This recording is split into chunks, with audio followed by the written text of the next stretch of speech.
Hello guys, welcome back to my channel and enjoy this fanfic part 1. Now let's start the fanfic. I was on my way to the academy, feigning irritation at Kasumi and her apparent lack of skill, to fetch Sayuri in her place. For a Chunin engaged in a friendly sparring match, not noticing the change in the trajectory of a kunai coming her way the very instant it was outside her field of vision was cause for concern. Although, I couldn't really complain, given how easy it was to injure my housekeeper and thus get her out of my way for the day. Then again, it hadn't really surprised me that since I married Fugaku and surrendered the clan leadership to him, I had noticed a steady decline in ability in our younger generation. It mostly stemmed from an unhealthy over-reliance on our eyes, with most of them just becoming mindless apes mimicking their opponents.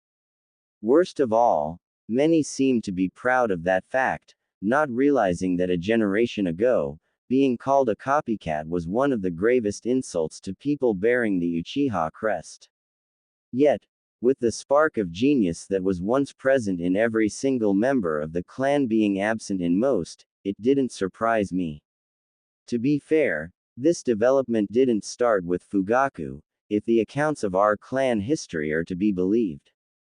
The clan's decline started back when we were entrusted with the security of the village and the founding of the Uchiha police force. This resulted in the clan, for the most part, being confined to the village, with only the occasional exception from within our ranks being allowed to join the shinobi forces proper for any length of time. This reduced the number of Uchiha whose mere existence could strike fear into the hearts of our enemies to a scant few, and it got rarer and rarer each year. Our clan, by now, was lazily resting upon the accomplishments of our forefathers. I was convinced that in a generation or two the Uchiha name would be said in the same breath as the Yamanaka or the Nara, the Uchiha falling beneath the recognition of even the four noble clans. The reverence of old would be a fading memory, with the tale of the great shinobi wearing the Uchiha crest believed to be an exaggeration. Despite not sharing the misgivings of Fugaku and the elders, it was apparent that the clan's confinement was a measure taken by the second Hokage to keep us close. Some would call it a reasonable precaution, but there undoubtedly was reason to fear us. Madara made the fact of what one of us could accomplish should we put our minds to it more than evident. We are warriors first and foremost. Our place is on the battlefield, where we can feel at home amongst the carnage. Glorified guard dogs we are not. The Inuzuka would fit that bill better than we ever could. So it was no wonder that Madara, who spent every waking moment of his life on the battlefield, managed to get as strong as he did. Since Tobirama crossed blades with the Uchiha more than once, he must have been painfully aware of this fact. He knew better than to underestimate us, and by trying to keep us away from the fighting, he succeeded in stifling our growth, barring the rare exception. A sensible precaution, one it seemed he managed to instill in his successors before he got himself killed. As a result, even during times of war, the village leadership hardly called upon us to fight, and when they did, most of the time, it was because they had no other choice. It was a vastly different treatment than the Hyuga received, although they too had certain duties within the village. Perhaps Kushina was right when I had brought the matter up with her during our Chunin days that the unequal treatment was rooted in the fact they had chosen to safeguard their eyes while we hadn't. Unfortunately, her attempt to fix that went nowhere when I presented the seal she came up with to my father. Neither he nor the elders deemed it worth their time to fully hear me out, and they dismissed the whole concept out of hand, calling the Hyuga seal a flimsy excuse to justify slavery. Hypocrisy at its finest. What had made it worse was that by so doing, they had called into question Kushina's trustworthiness that the seal worked as described and had no hidden function. It didn't help that they had considered us the superior dojutsu-wielding clan of Konoha, which would have been enough on its own for them to reject the idea. Obviously, They couldn't have given the Hyuga the opportunity to lord something like copying them over us, ignoring the merits of my proposal entirely, despite our secret history of stealing eyes from one another in the pursuit of lasting power. Then again, the vehemence of their refusal had struck me as odd. A few years later, I had learned the real reason why they had refused. One of the duties of the clan head was harvesting and preserving the eyes of our dead, a secret I had never seen fit to inform Fugaku about, despite officially having handed over leadership of the clan to him. I had believed myself incapable of contending with the elders on a regular basis and had been sure that if they needled me enough, I wouldn't have been able to resist the temptation to rip their tongues out and put their heads on spikes. On second thought, the condescending looks I would have had to endure for being a woman ruling the clan, coupled with their constant offhand remarks wishing for my little brother to succeed me, would have ensured they wouldn't have survived the first month of my reign. Besides that, I could do well without the headache this would have created when their next of kin would have inevitably come complaining. Knowing that, by the time I was done expressing my displeasure, our clan probably wouldn't have counted more than 10 members. I have never been able to tolerate incompetence and stupidity around me for prolonged amounts of time, so not having to suffer through the elders' incessant nagging served me quite well. Although, I occasionally couldn't help wondering if the price I had paid for it had been worth it in the end. Arriving at the academy, I joined a cluster of other parents waiting for their kids to storm out of the gate. With nothing better to do, I allowed my eyes to wander. Besides, some parents or caretakers averted their gaze after seeing me.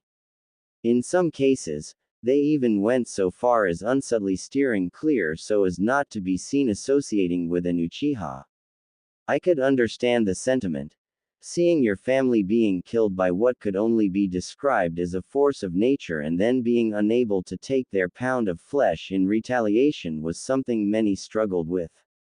Not knowing where to direct your righteous anger was even more so, and I would like nothing more than to give them a chance to sate their cravings for revenge. Unfortunately, in doing so, I would confirm what was currently considered nothing more than an unsubstantiated rumor, that the Uchiha clan was responsible for what happened. I highly doubted the general populace would care that cousin Obito had been reported dead years prior to that, nor that my investigation into the aftermath of the Kyuubi attack revealed that he hadn't had any contact with any of our kin living in the village. Still, I couldn't be sure he hadn't had anyone else backing him. Another Uchiha was unlikely, since there was only one other body that couldn't be recovered in the last 20 years. According to the reports, he had been killed by Onoki's dust release during the Second Shinobi World War. Given that Iwa hadn't flaunted an Uchiha clan of their own, I was inclined to believe the veracity of that report. No, the modification of his body pointed in an entirely different direction, and after I confirmed the validity of my theory, there would be a reckoning. It was only a matter of time. So when I had found Obito's dead body as I had been trying to reach Minato in order to help him, I had done what I had always been made to believe every reasonable member of a clan would have upon realizing that one of theirs had been responsible for destroying half the village. I had made the evidence disappear, thus marking the greatest regret of my life. If only I wouldn't have been required to follow what my father had ingrained into my head since I had been a child, and instead could have followed my heart. Then I could have been in time too. I stopped myself from going down that path again as I noticed an Anbu hiding on the roof of a house from where he was overlooking the crowd. He didn't bother hiding very well. Back in the day, Dragon would have had his hide for such a lack of skill. Luckily for him, it seemed I was the only one aware of his presence. Carefully maintained instincts put me on alert as I continued to scan my surroundings, searching for his teammates. It was rare for Anbu to operate alone, at least not for anything considered crucial. It was likewise rare for them to operate within the village bounds. I didn't have any time to wonder further what his presence was all about, as a horde of screaming children ran out of the building, searching for their parents. Sayuri had no trouble making me out amongst the people, the superior eyesight every Uchiha possessed even before the activation of the Sharingan showing its worth. She immediately hastened her pace and ran my way with a smile plastered on her face. Her face had more than just a passing resemblance to her father's, possessing the same eyes and cheekbones, but more importantly, she bought into the same Uchiha exceptionalism as her father, thinking herself to be better than everybody else. This sentiment had only been reinforced since her first day at the academy by becoming top of her class, to this day, a feat I wasn't entirely sure how she managed it. She was average at best, not even close to the skill her older sister called her own at half Sayuri's age. Surely nowhere near good enough to be labeled a genius, a term that had seen such excessive use it had seemingly lost all meaning. I couldn't recall a year in recent memory in which the top student in a class was called anything else. I missed the times when you actually had to back up such denominations since there was nothing more dangerous than a contorted perception of your own ability. She was already buying into it all, and short of receiving a wake-up call, it would only get her killed sooner rather than later. Sayuri came to a stop right in front of me, her grin widening. "Mom, what are you doing here?" she asked while searching the crowd. "Where is Kasumi? She hurt herself while training." "Nothing serious," I informed her. "Oh," she momentarily deflated, only for her grin to return with a vengeance. "I like you better, anyway. You can come to get me from now on if you like," before mumbling under her breath before she clarified. "Well, on those days Izumi Oni-chan can't. If it were up to me, I wouldn't mind being here every day, just not for her sake." As it stood, I was already taking a risk by being here. Nonetheless, it was a chance I had to take. I couldn't remain oblivious about his well-being. I needed to know that he was taken care of. "Unfortunately, that will not be possible," I told her, my words wiping the smile from her face. Taking on the same bland expression her father constantly wore on his face, thus further highlighting the similarities between her and the semen donor responsible for her existence. To be honest, I had never come to like either of my so-called offspring for the simple reason that they were also Fugakus. Sayuri, in particular, with her mediocre talent, looks, and entitlement that made her a younger female version of her father, had made that rather difficult. Not that I could say I hadn't tried. But it had become clear rather early on, that the children I had to bear him would never be mine in any way that counted. I had merely been supposed to be the breeding cattle providing an immaculate lineage. The children had always been supposed to be his and his alone, to mold them as he had seen fit, in accordance with our agreement. As a result, after realizing this, I had ceased all attempts to bond with them on more than a superficial level. I hadn't even nursed them to prevent myself from getting attached. It hadn't been easy to stay away in the case of my firstborn. She had been gifted and intelligent, but most importantly, her features hadn't had any clearly discernible resemblance to her father, having been being a perfect melding of mine and his. It made her look like just another cousin, unlike Sayuri. There were moments when it had been hard to resist the temptation to nurture her spark instead of seeing it slowly doused in the mold Fugaku tried to press her into. Seeing him gradually destroy one of the scant few in our clan who had actually possessed some talent had been difficult to bear.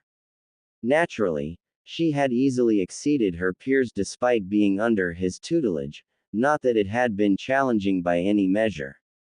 She most likely would have managed it lobotomized and blinded.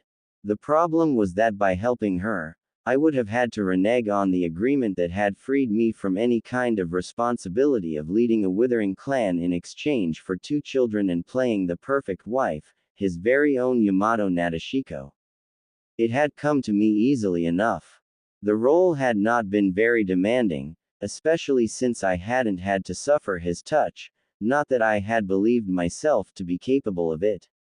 The very thought of it had turned my stomach. His daughters, whom had merely been the product of impregnating myself with the semen he had provided, had been cut from my body by myself 9 months later. After my first meeting with a prospective husband, I had known that none of them could ever hope to come close to anything resembling what I might have had with Kushina and Minato, the only family I ever had. Since then, I hadn't been given a choice other than to follow the suggestion forced upon me. Koto Amatsukami, the sole genjutsu I hadn't been able to overcome. I had chosen the lesser evil in Fugaku. He at least hadn't been twice my age and had been amicable to accept my deal if it brought him the clan leadership. I probably should have considered myself lucky because if not for my progenitors, the word father does carry an implied closeness that hadn't existed between us, lack of skill, and poorly worded instructions, the marriage would have been happily consummated. Any belief I might have held onto that this had been the result of a consideration on his part not to infringe on my mind, at least not any further than he absolutely had to, had been crushed just yesterday. He had overheard a reoccurring argument between me and Fugaku, during which Fugaku had expressed his displeasure about the two agreed upon children, both girls, and had demanded that we renegotiate the terms. My progenitor, realizing the loopholes he had left, had tried to rectify his mistake by attempting to use his eye on me again. I hadn't been able to break the compulsion he had already placed on me, but preventing a repeat had been well within my power. My rather violent objection had made sure of it, as I had taken his life and his eyes for myself. This had been an auspicious occasion since his eternal Mangekyo Sharingan had possessed the power to break any genjutsu, making it possible to remove my conditioning. As it turned out, it hadn't by far been the only instance he had used his eye on me to enforce a specific behavior. It had simply been that in all those other instances, he had thought it prudent to keep me from remembering, something he had decided to forego when he had compelled me to marry, to show me my place. It hadn't been until that moment that I had realized the full scope of how he had violated my mind over the years, how none of the decisions I had made throughout my life had truly been my own. It had also never occurred to me before that the reason I hadn't killed him and made him suffer for his actions could be rooted in another genjutsu placed on me years earlier. What had turned out to be his fatal mistake was not having altered how I perceived and reacted to threats, thus having allowed me to defend myself. Since I hadn't been keen for my mind to be played around with, I had considered him trying an attack upon my very being, as an attack on my life, and had reacted accordingly to it, using deadly force. I had been his puppet all along. An unwilling one for sure, who had fought against being manipulated using every loophole and trick imaginable, but a puppet, nonetheless. Every decision I had ever made had been influenced by his machinations. I had joined Anbu to spy on the village for him. My disinterest in leading the clan had stemmed from his not wanting me to be in charge. By marrying me off to somebody sharing his vision and making me hand over the clan leadership to my husband, he had avoided breaking the succession laws. Because without someone holding my strings, I had been bound to go against his vision of the Uchiha clan, eventually, something my proud entitled progenitor Kagami couldn't have allowed to happen, which was why my rebellious brother had never been deemed a suitable replacement for me either. Compared to what I had lost by being forced to marry Fugaku, the son he always wanted, this hadn't even registered. It had never been my hurt pride at coming in second place at winning Minato's affection, or jealousy, that had prevented me from sharing my life with the only two people I had ever truly loved, but another compulsion. The truly unforgivable act, however, had been forcing me to keep my status as Naruto's godmother a secret, and for allowing the village to take custody of him, the last living piece of Minato and Kushina left in the world. My progenitor had even seen fit, given my proclivity to find ways around his compulsion, to steer me clear of every location I could potentially run into him. He obviously hadn't wanted the village to see an Uchiha associating with the host of the Kyuubi, thus stoking the rumors. Sayuri, no longer disheartened by my words, took my hand in hers and tried to drag me away, a futile attempt. My feet would stay rooted in place until I accomplished what I came here to do as I continued to scan the crowd for a yellow mop of hair. I vividly remembered the single instance I had seen him from afar just moments after his birth and the death of his parents. Watching the third removing the newborn boy from the grasp of his dead parents had been the worst thing I had ever witnessed. The crushing guilt at arriving too late had been the worst feeling I had ever felt, and courtesy of the Sharingan was something I could never forget. The memory had burned itself into my mind to never fade away, and it had haunted my dreams ever since. Just as Sayuri got tired of pulling at my hand and opened her mouth to complain, I found what I was looking for. A patch of yellow blonde hair made its way through the crowd. I trained my eye on him and didn't waste a moment following him. Sayuri's mouth escaped a sudden yelp as I dragged her along. The people surrounding us only allowed me a few fleeting glances at him, for the most part blocking my view. "Where are we going, Mom? Our house is that way," Sayuri saw fit to mention. As he reached the edge of the area, the boy's way was obstructed by three boys standing in a loose circle next to the academy railings talking to each other. Without hesitating, he pushed through, grazing the shoulder of one of the boys, a mumbled, "Sorry," on his lips. The boys took a moment to look at each other, and the big-boned kid I pegged as an Akamichi asked, "Was that?" Only to receive two nods in response. A sadistic grin was the unspoken signal for them to turn around and pursue Naruto running. I increased my pace and directed chakra to my eyes. Immediately my perception sharpened, and the world seemed to move in slow motion. The Sharingan helped me to navigate the maze of people without having to clear the obstacles in my way with force. When I cleared the crowd and turned into the same street, I saw the tail end of the three older boys having Naruto in a headlock and maneuvering him into a side street. My jog turned into a full sprint as I closed the distance, dragging along a stumbling Sayuri. When I reached the mouth of the alleyway, the three older boys had Naruto against the wall, surrounded on all three remaining sides. "Mom, what are we doing here?" Sayuri asked. Only after a few moments in which I didn't respond did she follow my view. "Huh, what is that idiot doing picking fights?" The grip of my hand around hers suddenly strengthened considerably, threatening to crush her fingers. It took her screaming out in pain and trying to free her hand for me to realize what I had done. I released her hand and saw from the corner of my eyes how Sayuri was nursing her hand. "That hurt," she wailed. I ignored her and instead focused on what was happening in the alleyway. "Let me go, you big jackasses," Naruto shouted. A hard shove against the wall stopped his attempts to push through the encirclement. Laughing, the brown-haired boy standing in front of Naruto said, "We might do that after you kneel before us and beg for forgiveness, demon brat." Neither he nor the third boy with his moss-green hair seemed to belong to a clan, lacking any of the typical features associated with them. This in turn called my initial assumption for the big-boned kid to be an Akamichi into question. A clan child should know better than to mess with a Jinchuriki.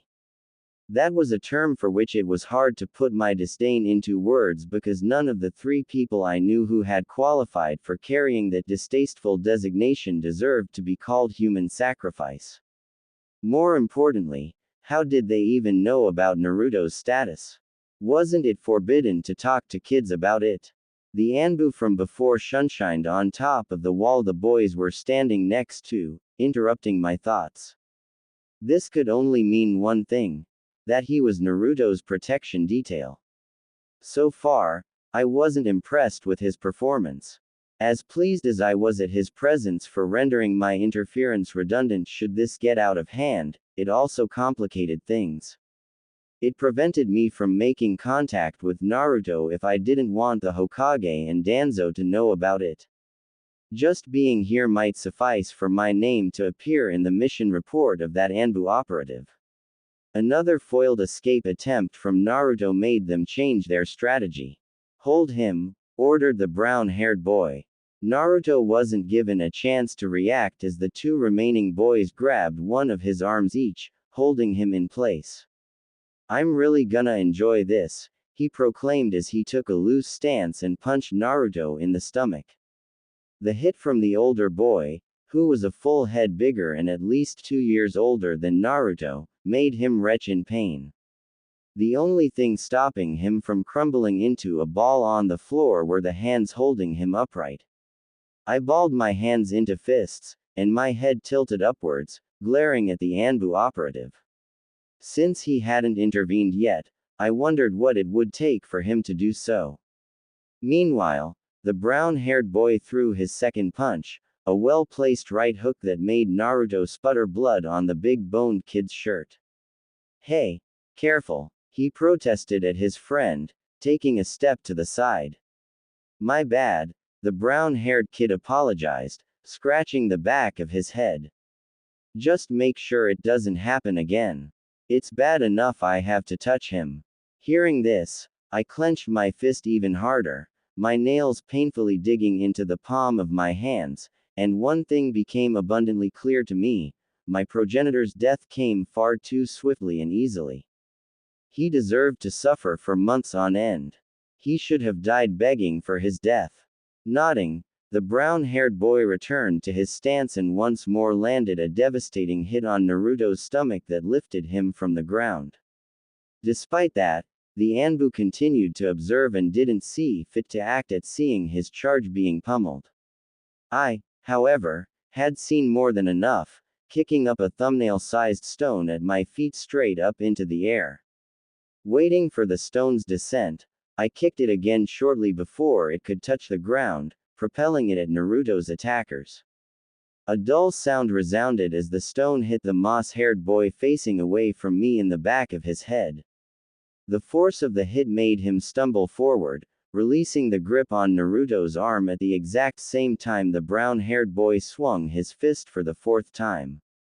The sudden absence of a hand pulling Naruto right made him move left. Taking full advantage of this momentum and putting everything into his strike, Naruto smashed the big-boned boy's face. The boy's nose broke with a loud crunch. Dazed, he stumbled backward and fell over his own feet. At the exact same time, the brown-haired kid fist made contact with the wall at the very spot Naruto's head had been just a moment earlier. A painful yelp escaped him as he withdrew his hand and cradled it against his body. Naruto didn't waste any time and took advantage of the opening I had created and viciously attacked the sole remaining and still standing opponent. The Anbu operative's gaze, perched on the roof, fell on me. Falling right into my trap. The moment our eyes met, I put him into a genjutsu rooting him in place. An instant later, my attention returned back to Naruto. His form was off as if he had never received formal training in the academy. His wide swings were something you would expect to see in a brawl between civilians, not a fight between academy students. Despite this apparent lack of skill, his punches were undoubtedly powerful, judging by the reaction whenever his fists made contact with his opponent's body. The brown-haired boy's one-handed attempts at protecting himself were awfully inadequate. Naruto's attacks were about to overwhelm his opponent any moment now. Unfortunately, it was time he didn't have, as the green-haired boy with the broken nose was moments away from rejoining the fight. Sayuri, go help Naruto, I ordered, in an attempt to even the odds. Crossing her arms in front of her chest, she hissed, helping that idiot? Definitely not. I couldn't help but notice that this was twice now she had insulted Kushina's son, 2 times too many, and I would make her regret it. Sayuri's refusal wasted precious seconds, seconds that would have allowed her to arrive just in the nick of time to intercept Naruto's second adversary before he could rescue his brown-haired friend from the brink of defeat. A yell was all the warning Naruto got before the green-haired boy rejoined the fight by delivering a kidney shot from the side. The powerful punch made Naruto stumble against the wall, aborting his flurry of attacks. The newly opened up distance created a short lull in the fight that Naruto tried to use to recover, but he wasn't the only one taking a breather. The green-haired boy used the time to wipe the blood from his face that continued to run down his crooked nose. His brown-haired friend, worse for wear, raised himself up from his defensive shell to his full height. Touching his busted lip, he gave Naruto a hateful glare. What I found most curious was the labored breathing the brown-haired kid tried to get back under control, whereas Naruto's breathing was hardly accelerated even though he had exerted himself to a far greater degree.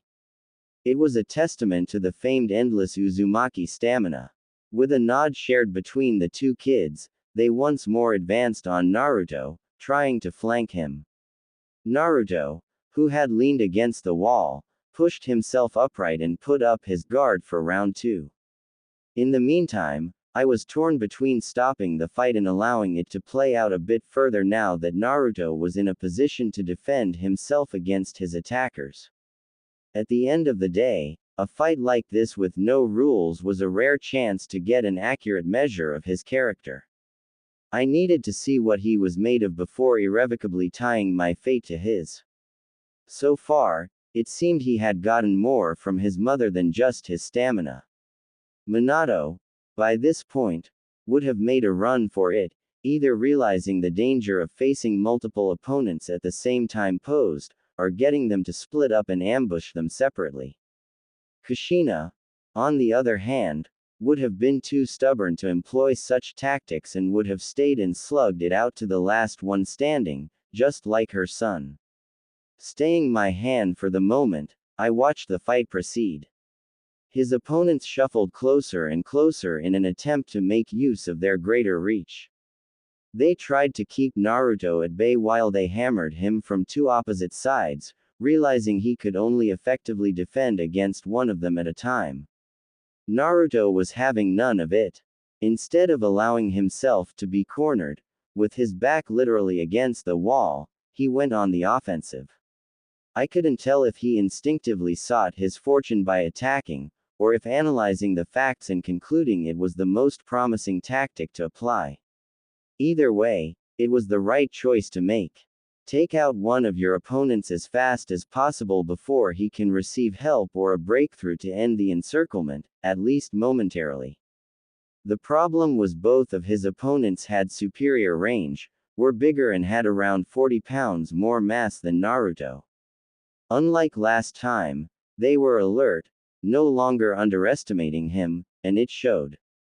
Naruto made a good attempt when he suddenly struck. Arms raised, shielding his head, he closed the distance to the brown-haired boy, and even though he anticipated a punch coming his way and was fully prepared to block it, he didn't account for the power behind it. The straight aimed at his head, although not penetrating his guard, slowed down his advance, if just barely. This resulted in him ending up a few inches short of where he would have been if not for that hit. A few inches in a fight can make all the difference, as Naruto learned the hard way when his right hook swished past his opponent's chin straight through the hole in the brown-haired boy's guard that opened up when he had thrown the straight. A slight miscalculation of distance, or depending on one's perspective, a miscalculation of timing now that he missed, made the fight far harder. Another straight from his backtracking opponent that ended in Naruto's guard stalled his advance again, long enough for the green-haired kid to move behind him. I wasn't sure what tipped Naruto off, instinct or perhaps the green-haired boy's wheezing, but he managed to evade the punch aimed at the back of his head, ducking beneath it, and nearly ramming his nose into the raised knee of the opponent in front of him. Only his fast reaction, catching the knee with both hands, let him escape the same fate as the green-haired boy and prevented him from getting his nose crushed.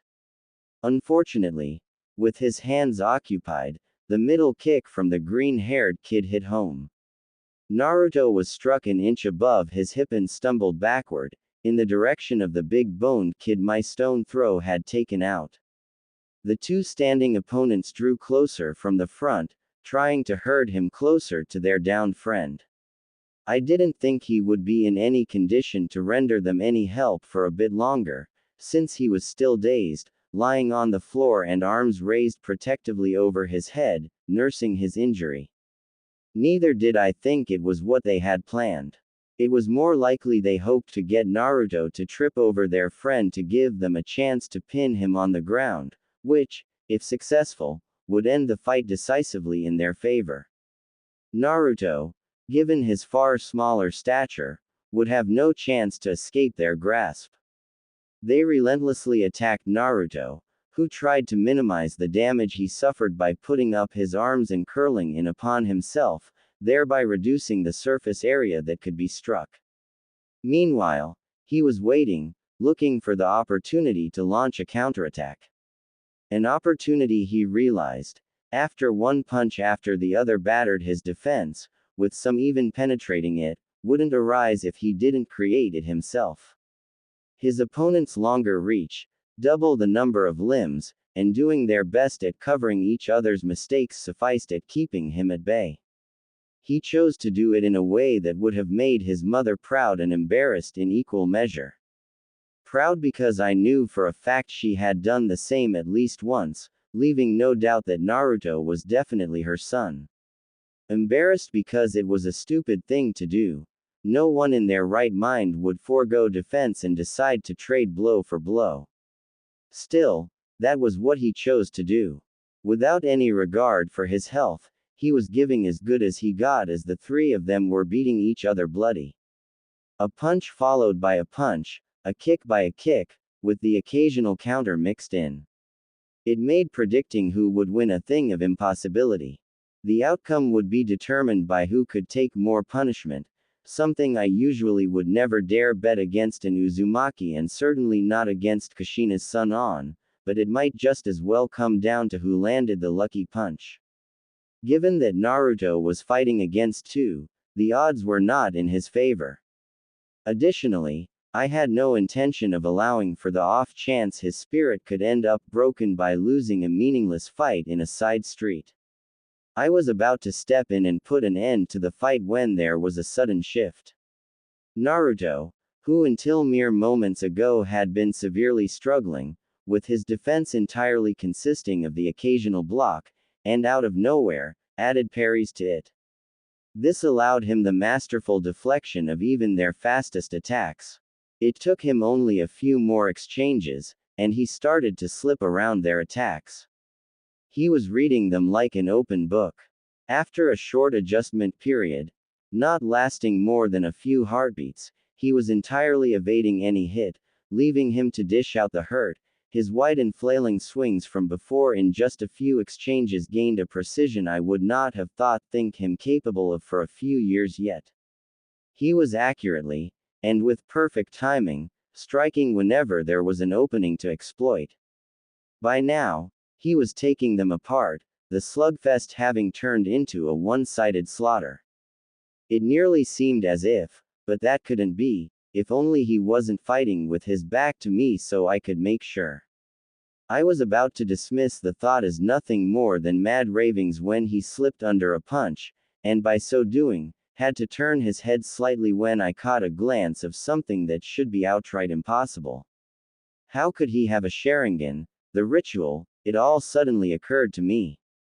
Kushina's blasted adoption ritual had worked. Her hair-brained idea of creating artificial Uzumaki by transferring genetic markers I helped her develop had actually worked. I had been convinced after we had tried to become real blood sisters and nearly died in the process that it had been a failure. Clearly, I had been mistaken.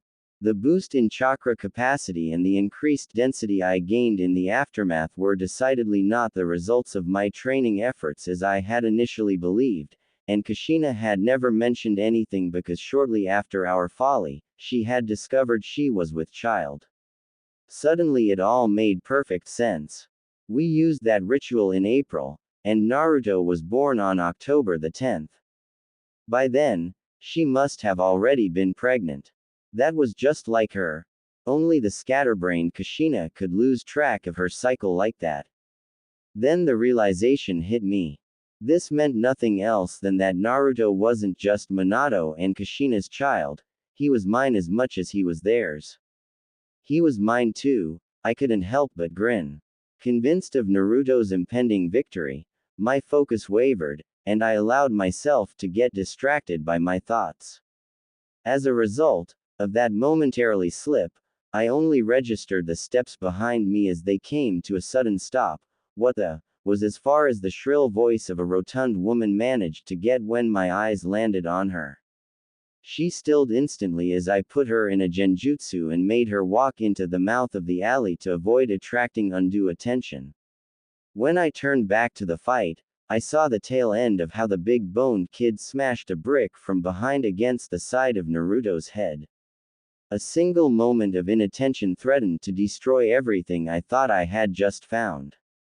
Despair clenched my heart. My eyes recorded every gruesome detail of how Naruto's eye socket was smashed in, with blood and chunks of his eye getting splattered onto the floor.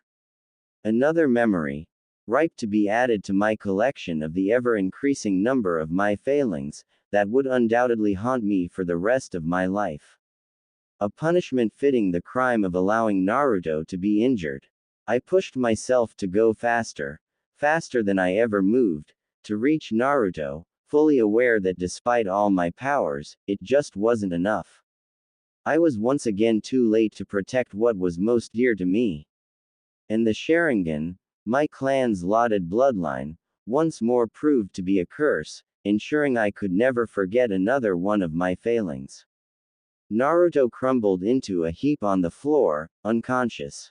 An instant later, I came to a stop beside the boy, catching the wrist of his hand midswing in an iron grip, stopping his motion cold.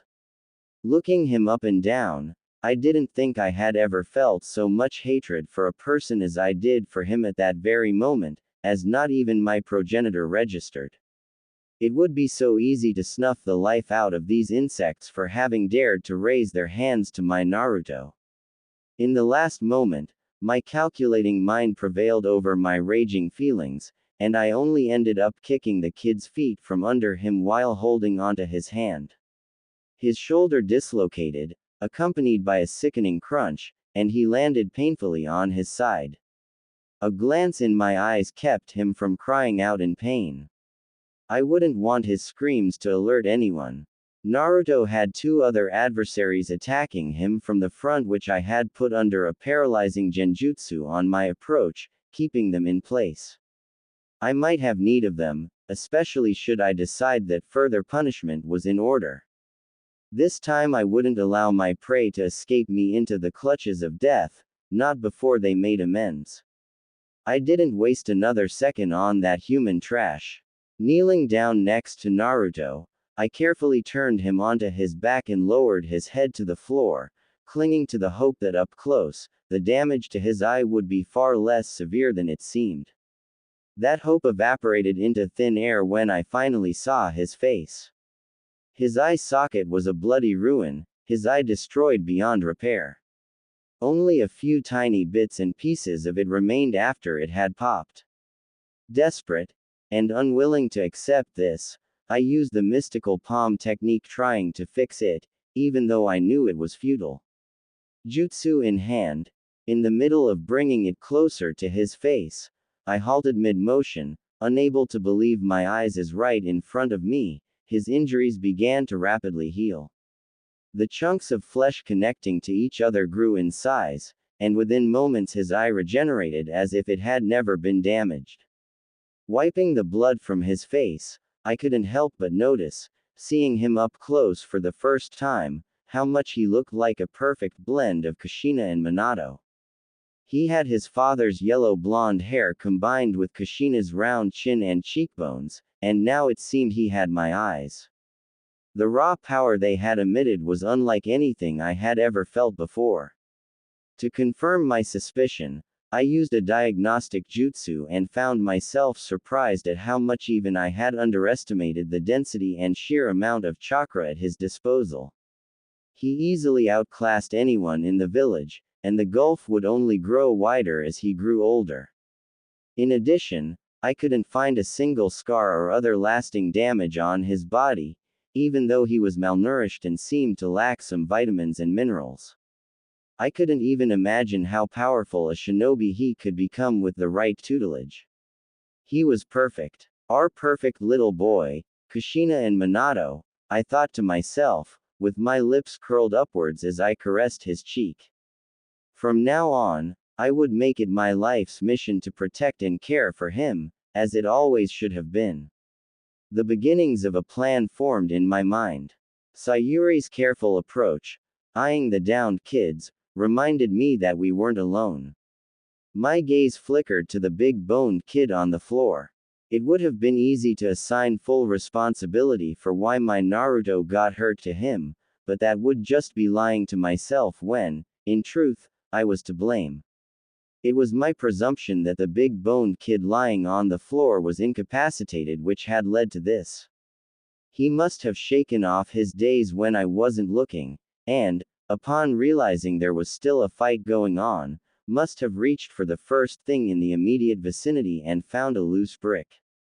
He then must have risen from the ground, and, before he was fully upright, must have been swinging the brick in his hand in a smooth motion with all his might toward Naruto's head. This had forced me to watch in slow motion as the brick shattered against his skull right before my eyes, making me regret the decision of letting that fight play out. I should have interfered right from the very moment they had dared to lay their hands on my Naruto. He might not have liked getting rescued.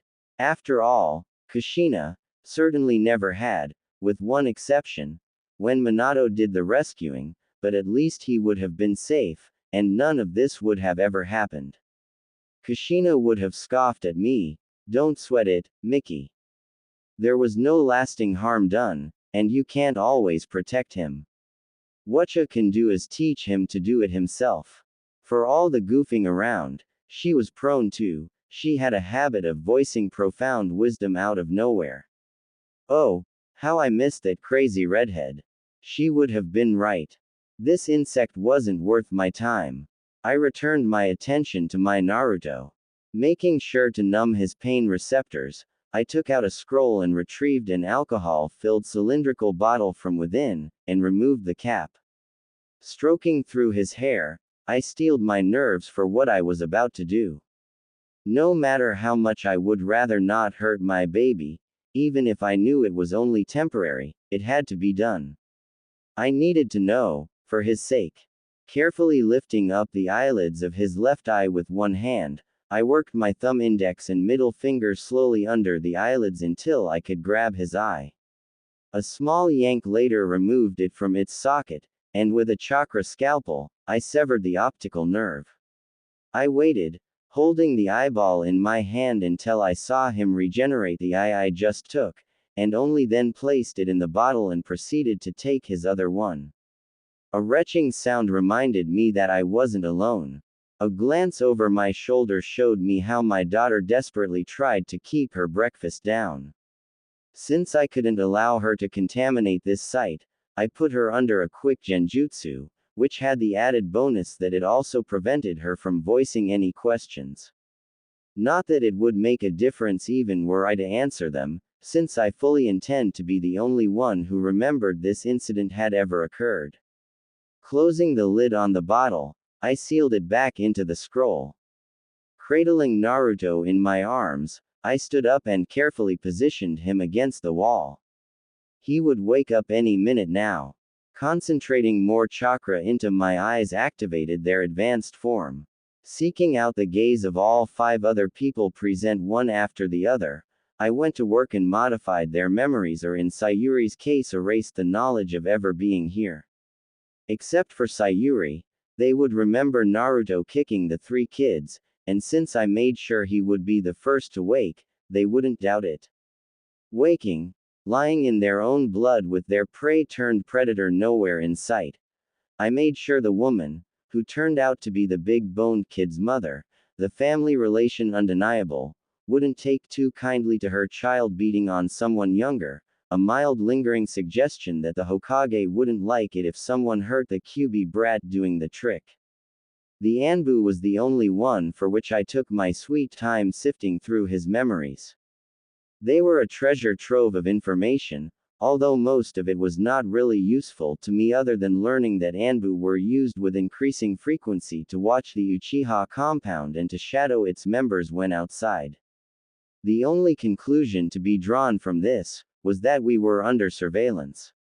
Since I doubted he would risk alienating a founding clan over rumors, he must have had some credible intel to motivate this course of action. I suspected someone inside the clan was willingly or unwillingly feeding the village information. Pondering that for a moment made my oldest offspring and my little brother the most likely candidates.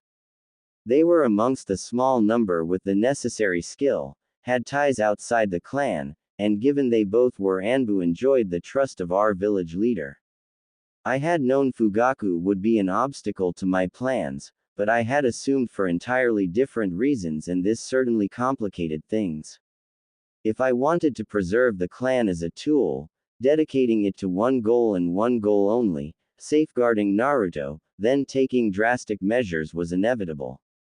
The infestation that had brought the clan low need to be cut out, root and stem, to allow for a new beginning. Only this time, I would personally make sure it was done properly. Sayuri, come here. It is time to go home, I informed her, putting out my hand for her to grab it. There are some important errands I have to run. Lying in my bed under my covers feigning sleep, I listened closely to every sound in my surroundings.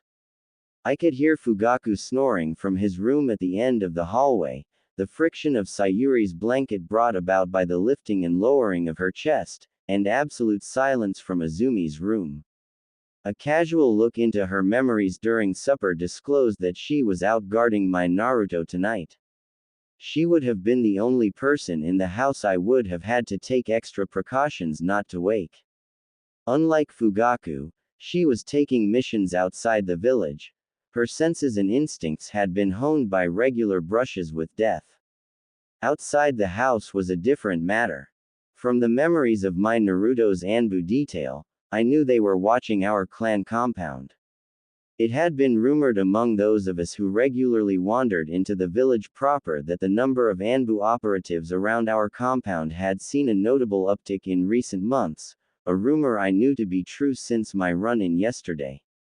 This was odd for a variety of reasons, the most important being that they weren't supposed to be policing the inside of the village. Their stated purpose was to guard vital infrastructure, the Hokage, and the village against outside threats. Since they had apparently been tasked with watching us, it indicated that the village leadership no longer trusted us. This fact, at least according to Fugaku's memories, was responsible for swaying most of the undecided and reluctant to see things his and my progenitor's way. It was getting harder to deny the reality that the noose around our necks was getting tighter every day, and that this was no longer about someone's pride being hurt, or the villagers not showing the clan the respect and deference it was due according to them, but about survival. At this point, helped along by the village's actions, their coup was the inevitable consequence. For all I cared, they could go and kill one another until there was no one left. Regrettably, however, the clan still had some uses for my Naruto and me. And in order to submit them to their rightful purpose, I needed a few things from the Uzumaki compound. Since I couldn't afford to be seen going anywhere near it, I had to make certain my absence wouldn't be noticed. To that effect, the ability I had gained from Obito's Mangekyo Sharingan proved to be useful. Unlike Minato's Hiraishin no Jutsu, which connects the ceiling array on his body to one of his markers like a door he can step through, Kamui puts a room between those 2 points. This comes with its own sets of advantages and disadvantages. One of the foremost advantages is that it allows the user, once inside the room, to open a door virtually anywhere. It suffices to imagine where you want to go for a door to appear, which is another advantage of the jutsu. Just because there is a door doesn't mean you have to cross the threshold. On the contrary, once a door is summoned, it can be used to look upon the other side. Admittedly, the view is distorted and colorless, and no sound goes through. Unless you move your eyes past the threshold, which will make them visible on the other side. It's quite different from how Minato described pinging one of his tags, a short burst presenting him with a snapshot of the immediate vicinity of his tag's location as his detection jutsu washes over the surrounding area. This, given enough tags, gave him complete awareness of what was going on a battlefield, not limited to just one point of view that was slow in altering its angle and relative position. Thus, Kamui certainly wasn't the best spying or battlefield awareness jutsu imaginable, but it served my momentary needs rather well. It allowed the repeated creation of doors high up in the air around the Uchiha compound to search for hidden Anbu operatives. The bird's eye view combined with the superior eyesight of the Sharingan allowed me to identify their hiding spots nearly effortlessly.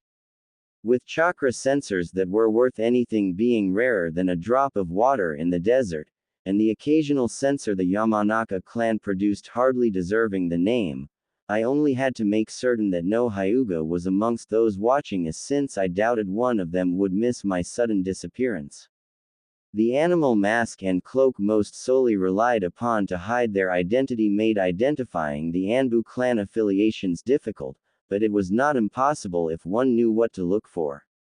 In the case of the Hyuga, they had a particular lithe build, essentially no calluses from holding kunai or other weapons on their hands, and they rarely, if ever, turned their heads. While one of those factors alone was insufficient to tell, finding all three made it a near certainty that it was a Hyuga. Fortunately for me, there didn't seem to be one among them. It was no great surprise the number of Hyuga who found themselves in Anbu was relatively low. Not because of lack of skill on the Hyuga part, Dragon would have given his right arm and leg for a mere dozen of them.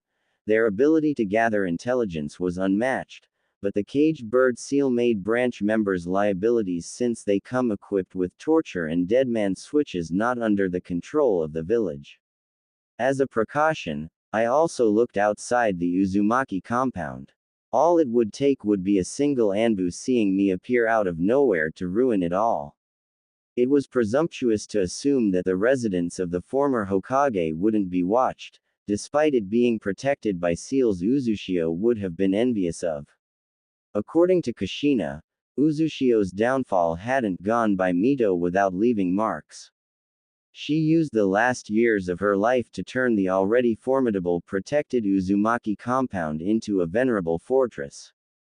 Kushina, on more than one occasion, jokingly said other Obaa sans would take up knitting in their old age to pass the time, while hers devised new ways to dismember and kill any uninvited visitors. If only half the things I was privy to were accurate, I didn't doubt for a single moment that Obito would have had a few very bad last few seconds had he dared to attack Kushina within her home.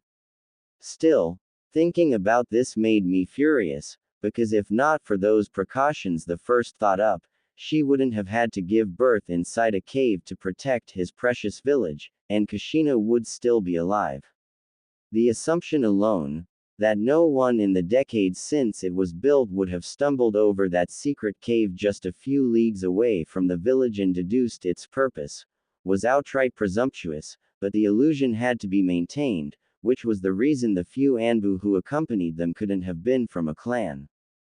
God forbid someone with actual skill being part of the team guarding the sitting Hokage, his wife, and their soon-to-be infant child. If not for Hiruzen losing his wife in the attack, a woman I was convinced he had loved, I would have made sure he wouldn't have lived a day past the attack, since one could argue he was one of the few who profited from their demise. Still, no matter how hard I tried, I could never shake the suspicion that there was more at play here than even Obito's part suggested. With him dead at Minato's hands, I wasn't sure I would ever get the answers I was looking for. While my thoughts had run rampant, I had finished scouting the compound, looking through the tiers in reality. Watching it from a dozen elevated positions confirmed that no one was anywhere near it, let alone watching it. My caution momentarily satisfied, I vanished beneath my blankets and reappeared inside my Kamui dimension. Reaching beneath my nightgown, I retrieved a sealing scroll. I changed into the outfit the scroll contained, consisting of a black unmarked mask, some simple black pants, a black shirt, and a black hooded cloak. The white silk kimono I wore to sleep was hardly suitable for a night raid. Steeling myself, I reappeared in front of the main gate of the Uzumaki compound. This was it, the moment of truth. I would either get my hands on everything needed to put my plan into action, or it would all go up in flames, and with it, the best chance to provide a better life for my Naruto. Taking one last deep breath, I placed my hand on the Uzumaki swirl adorning the stone gate. It was time to find out whether Jiraiya had messed with the seals and locked me out. He was the only other living person I knew of with access to the control seal. When the gate wings parted before me, splitting the swirl in half, I released the breath I hadn't known I was holding. My anxiety only fully left me when I made the first step past the gate, and nothing happened. I followed the narrow paved stone path, leading through a small forest encircling the entire compound. It wasn't an easy path to follow, and I don't mean the overgrowth from years without anyone taking care of the plants growing alongside it, nor that I was occasionally forced to cut my way through plant obstructions. The reason it was hard was the memories I was plagued by. Wave after wave rained down on my mind with every step I took. I had walked down this path countless times, whether it was with Kushina, Minato, or both by my side, talking, joking, or just teasing one another, and sometimes, when I was visiting them, I walked it alone. Never once had it seemed so lonely, nor had my heart constricted in such sorrow that only grew worse the closer I got to their home the way it did now. Halfway there, it hurt worse than when I had watched them die. Deep down, a part of me must have been unable to accept the reality and still held on to the hope they were alive and well, living happily with Naruto right behind the next hill. Somehow we had just drifted apart, and one day in the future, we would just run into one another, and everything would go back to how it was. The only thing keeping that illusion alive was the uncertainty of what awaited me in their home. My body was fighting me every step of the way, not allowing my conscious mind to shatter what my unconscious mind desperately clung onto. I stopped, hand placed on the trunk of a tree for support as I was warring with myself. My breathing was fast and shallow, and my emotional pain suddenly turned physical. Clenching desperately trying to get my accelerated heart rate under control, I slumped against the tree. Looking up at the star-spangled night sky, I finally realized that something wasn't right. It was as if a powerful compulsion prevented me from taking another step in the direction of their home. My eyes advanced to their eternal Mangekyo state and shattered the last vestiges of my progenitor's genjutsu using his eye ability. My heart rate began to normalize immediately, and the world felt as if a haze I hadn't noticed was even there had been cast aside. Koto Amatsukami, it had to be. My progenitor must have planted another suggestion deep within me, not connected to all the other commands he had given me. That's why it hadn't already broken and only weakened when I had gotten rid of the others. This one forced me to stay away from the Uzumaki compound, the only place he wouldn't have been able to reach me.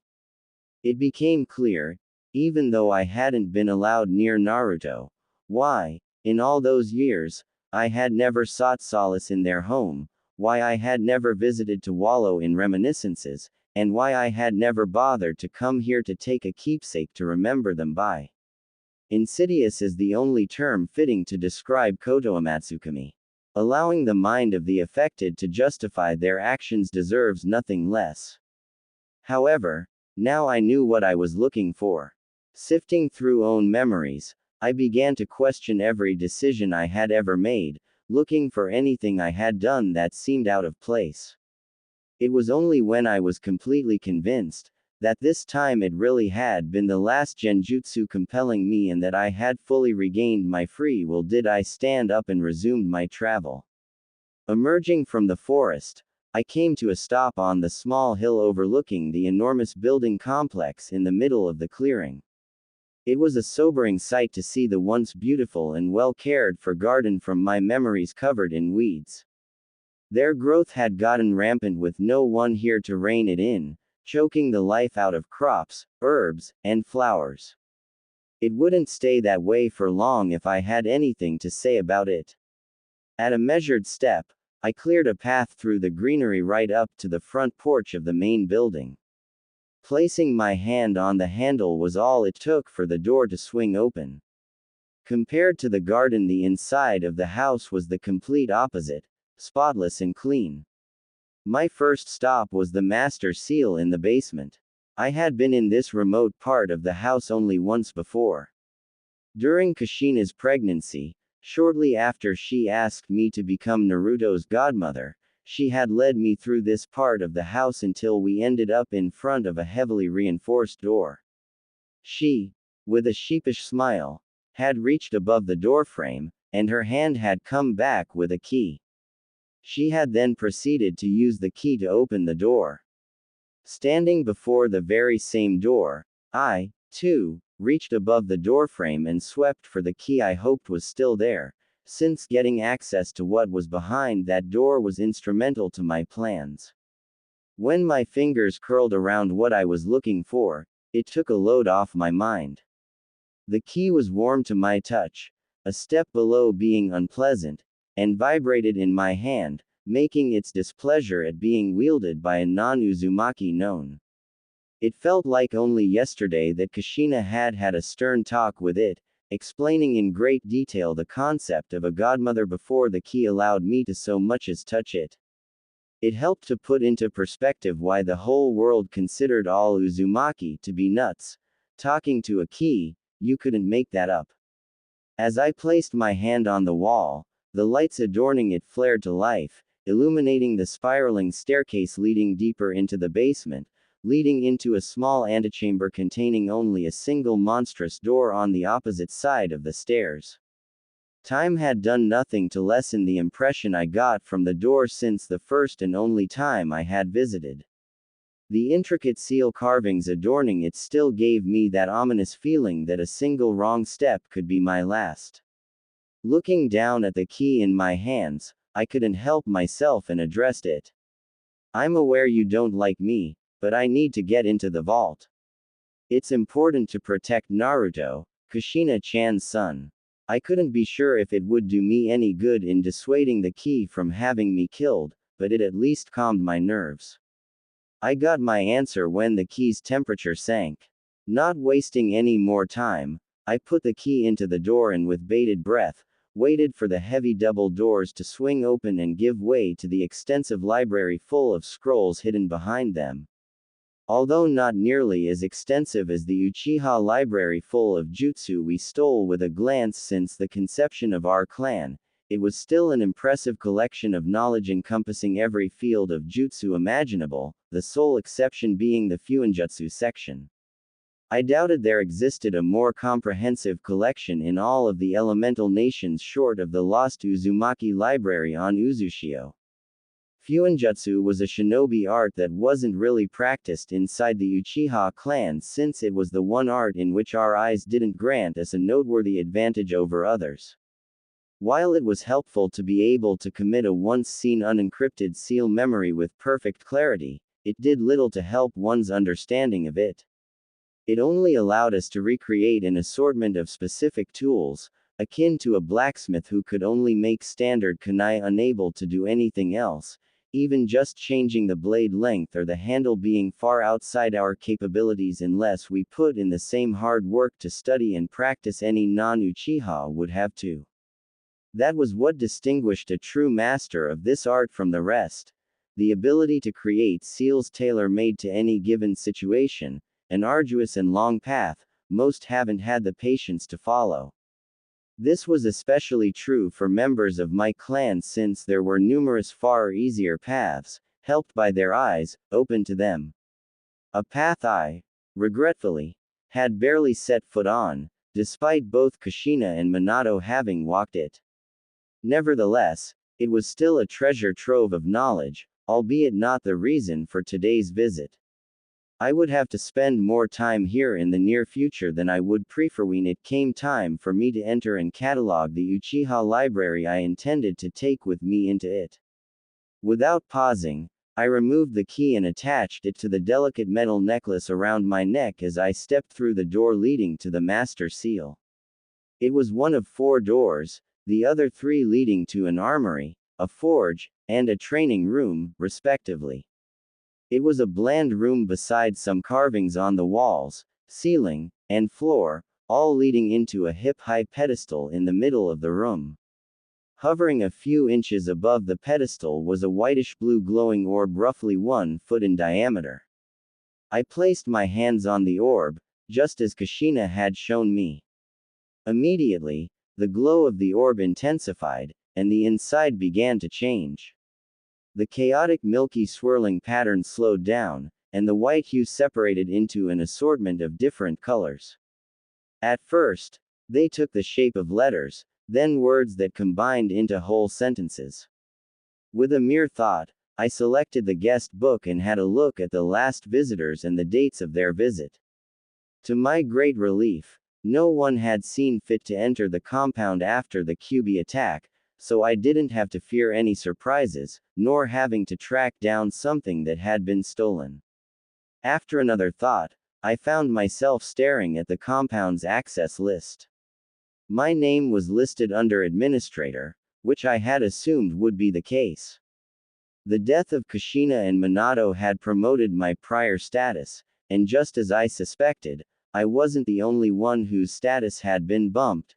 Jiraiya's name was right next to mine. With what I had planned, the last thing I wanted to deal with was him having access to this house. Nothing good would come of his meddling, not that he had any right to, after abandoning my Naruto. Without hesitating for a second, I stripped him, the only living person beside me who was allowed to enter the premises without prior permission, of all rights. I was about to remove my hands, having achieved what I came here for when I noticed that the sealing array was months away from failing because it was running low on chakra. It had never crossed my mind that this could happen. I had never used any seals with an effect that had to be constantly maintained, like barriers. Since there was a chance that someone attempting to breach the compound could deplete the remaining chakra even faster, I had no other choice. I needed to replenish them as far as possible. Relying on them while they might be compromised would be a grave mistake. Taking a deep breath, I reluctantly started the process. Instantly, there was a heavy drain as my chakra was siphoned away in large gulps. It took the globe a few scant seconds to nearly empty my reserves and leave me panting on my knees.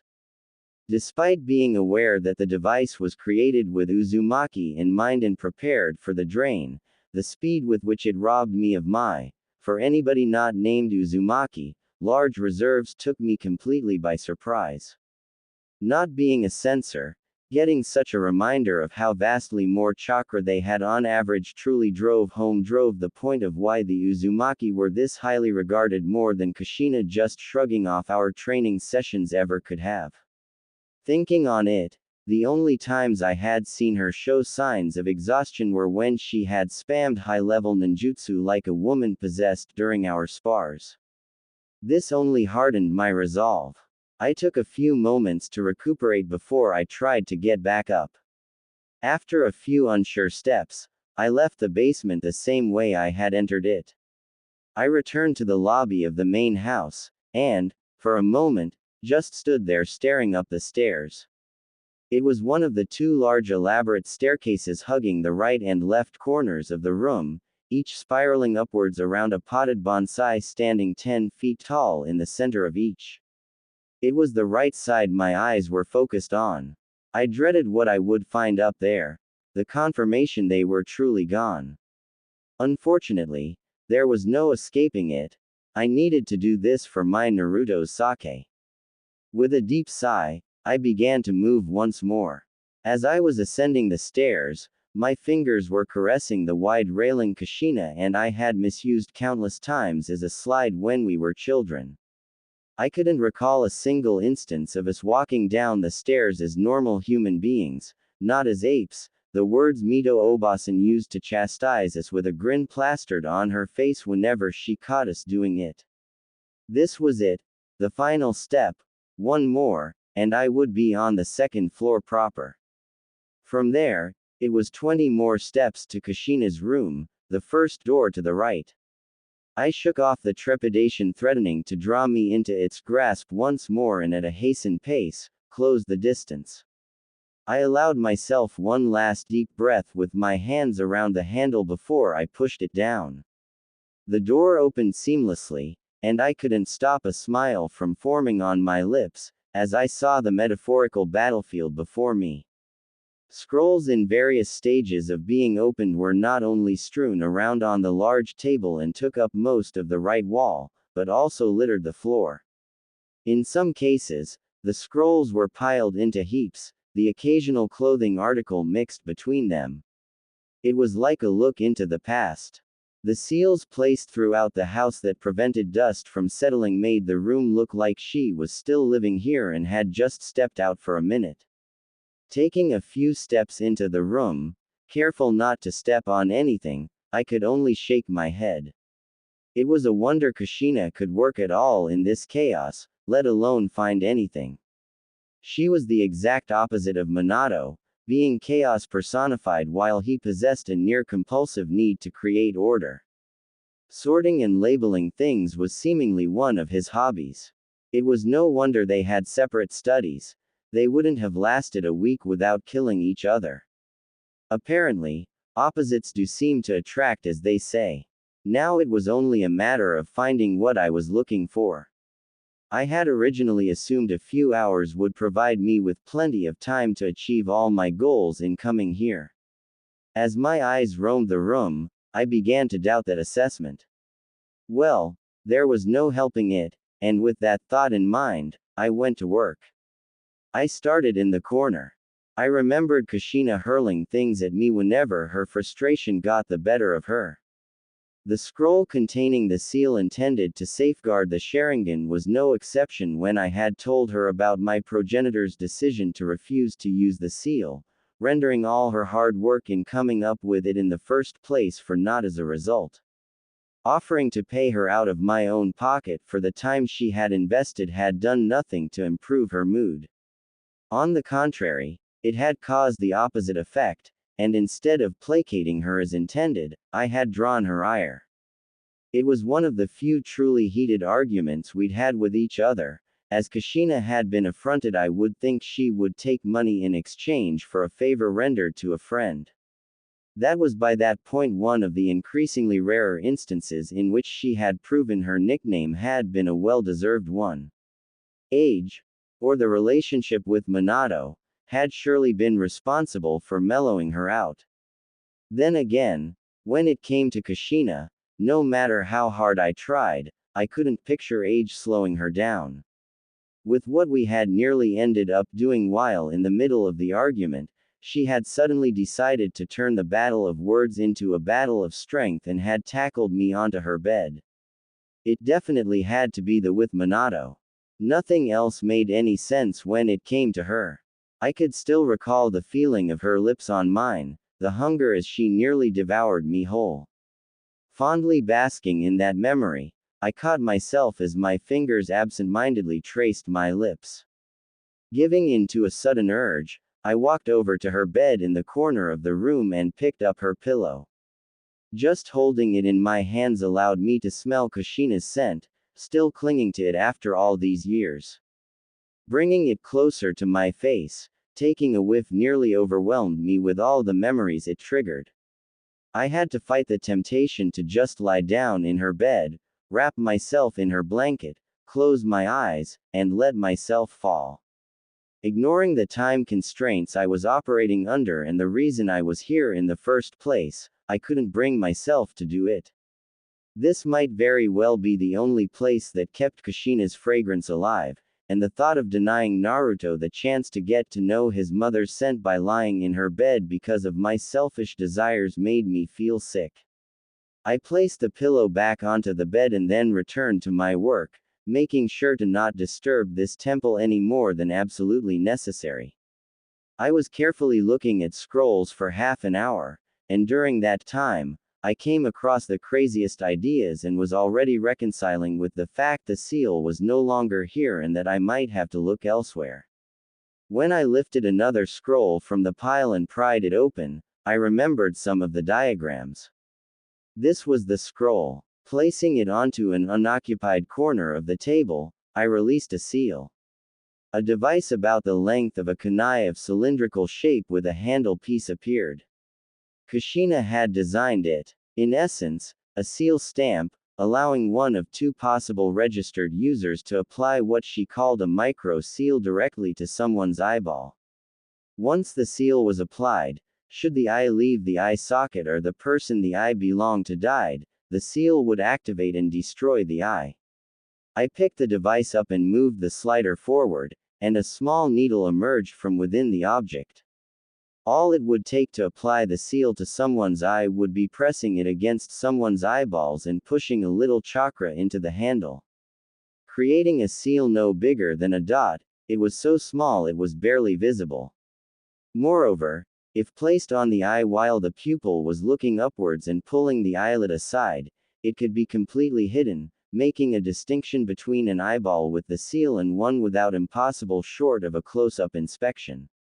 No one else would ever know it was even there to begin with, meaning that, unlike the Hyuga cursed seal broadcasting for the whole world to see that stealing their eyes was for naught, I had to tell people of its existence to dissuade them from even trying. This was half the reason for such seals to exist in the first place. It wouldn't do my clansmen any good if their eyes were destroyed after they were stolen, even though the faces the thieves would have made realizing they had been outsmarted might be worth it. Since this wasn't the only way for someone to get their hands on the Sharingan, I released another two instruments from the scroll. This time they looked more like actual stamps, one for each gender, able to suspend their ability to produce offspring outside the barrier they were keyed to. The original idea was to key it into the detection barrier surrounding Konoha, thereby preventing conception outside of Konoha's walls. This was a measure that would have served the needs of the Uchiha clan just fine. Kushina even had enough foresight to realize that keying such a seal into a stationary barrier could become an issue, and therefore she had included contingencies. After all, something as simple as a major overhaul of the detection barrier, or it stopped working properly, a far too likely prospect without an Uzumaki present to maintain it, or some other reason why the Uchiha would no longer live inside it would essentially render everyone with the seal effectively sterile. The instruments themselves could be keyed to selected users, those being the only ones able to apply and remove these seals. The original idea was to link them to the clan head, and the heir or heiress. They were designed in such a fashion that other users could be added only with the consent of one of the keyed-in users. As a precaution, there could only be two registered users of these tools at any given time, and keying in a new user also removed the previous user not assisting in the process from being able to use the tool. The seals themselves, Kushina swore it, were impossible to remove without using these tools. The encryption was unbreakable, randomized, and used the user's chakra to create a different key for every seal applied, with the keys being stored within the tools. It was a nice concept, and I could easily substitute the barrier surrounding Konoha with the one surrounding the Uzumaki compound for my needs. Considering the precarious state my plans would put the clan in, keeping the seals keyed to the barrier surrounding Konoha would leave too many avenues of abuse open for my liking, and while using the Uzumaki compound barrier instead would be more secure, it still was far from ideal. So what I was really after was the original seal Kushina had based it on, which she called a relic of patriarchal society. Originally the seal was intended to ensure that no line theft could be committed, which was achieved by preventing any female marked with the seal from becoming pregnant by anyone except the man whose blood was applied to the tool prior to crafting the seal. I knew she had sealed it into the same scroll, the height of what her twisted sense of order would allow her to do. As luck had it, she hadn't rearranged it after she tossed the scroll away, and another cylindrical tool appeared after some twiddling with the scroll. This was it. None of these seals had the additional functions the Hyuga caged bird seal possessed. To be fair, it had never been intended to be used the way it still was to this very day. Kushina, at first, had been very reluctant to even entertain my request to create a seal to safeguard our eyes. It had taken some prodding, but eventually, she had told me why. It was not a commonly known fact, but the caged bird seal had been created by the Uzumaki under false pretenses. Long before Konoha's founding, the Hyuga clan had approached the Uzumaki desiring a seal to keep their criminals in check and to prevent them, in case a prisoner was to escape, from passing on the Byakugan to their enemies.